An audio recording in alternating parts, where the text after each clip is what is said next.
After finally having their way in Parliament with the approval of the 2022 budget, the majority side have been speaking to the press. The quorum to take a decision is regulated by Article 104(1). The fundamental question is, and I'm still quoting Ajaho, is that the time that the vote was taken, did we have at least half of the honorable members present? It is a constitutional issue which has been captured by Standing Order 1091 of our standing orders. If you go by the results of the head count, and there had been a head count, by adding 67 to 66, we will get 133. Therefore, there is a serious constitutional issue here. So at the time that the votes were taken, this House lacked the legal, in fact, the constitutional capacity to take a decision. I would have thought that our Speaker would have been guided by this precedent, this quotation by his predecessor Speaker. So I entirely endorse the position taken by the Honorable First Deputy Speaker that we do not have the number, constitutionally speaking, to take a decision. Therefore, in respect of this, no decision has been taken. That's the precedent. So nobody is manufacturing this from anywhere. It has happened before in the 6th Parliament, and there is a record of this. So, compatriots, what we have done is just to recognize the fact that what happened on that day was a complete violation of the Constitution. It cannot stand the test of any constitutional test or even the test of our own standing orders. So, it is the reason why we said that it is a nullity, it is void, and it's of no effect. What we did today is to indeed recognize that something happened. But what happened really was a nullity, an illegality.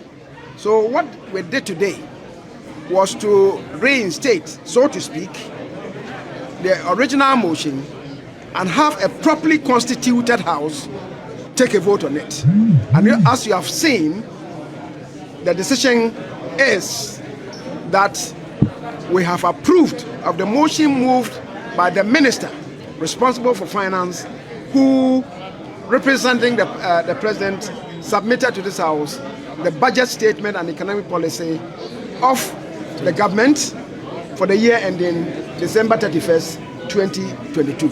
Since the reading of the 2022 budget, the minority in Parliament have been very vicious with their stance, kicking against it.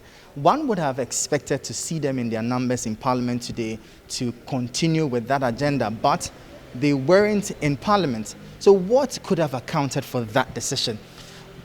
So Ghanaians should expect that what they have done is also a nullity, to quote them, if we are to respect the provisions of the Constitution. Standing Order 109 is also itself derived from a constitutional provision of Article 104(2), which reads, "The Speaker shall have neither an original nor casting vote." We all know, for purposes of today, that the person presiding and the Speaker for today was the Honorable Joseph Osei-Owusu of Bekwai as Speaker. He has no business counting himself among them, and therefore, as far as we are concerned, today's vote reflected another 137 by those who respect the tenets of the Constitution and the standing orders of the Parliament of Ghana. So for the media, I repeat for your ears again, a deputy speaker or any other member presiding shall not retain his original vote whilst presiding. They chose conveniently to quote Right Honorable Do Ajaho, one of our own, and a proud one, of course. Therefore, what they said by the Honorable Do Ajaho is as relevant for their purposes, because they are not 138 by the words of the Honorable Do Ajaho. They were 137.